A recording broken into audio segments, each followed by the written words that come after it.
Hi అందరికి నమస్తే. ఎట్లున్నారంత మంచిగా ఉన్నాడా? మేమైతే మస్తున్నాం. ఈరోజు ఒక మంచి రెసిపీ చూపుతా.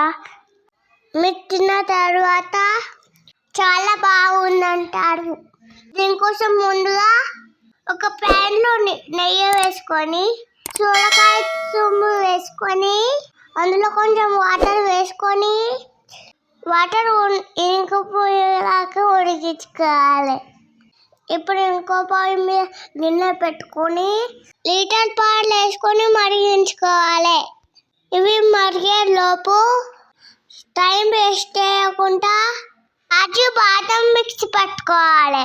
ఇప్పుడు ఒక గిన్నెలో కోవా తీసుకొని వేడిపాలు పోసుకొని కరిగించుకోవాలి.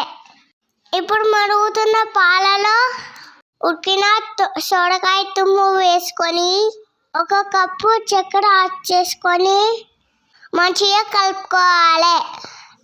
అలాగే మనం కలుపుకున్న కోవా మిశ్రమం కాజు బాదం పౌడర్ వేసి మంచిగా మరిగించుకోవాలి.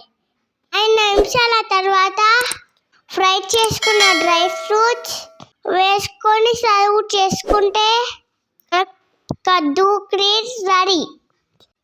చూశారు కదా ఎంత సింపుల్గా ఉందో. మీరు కూడా ట్రై చేయండి.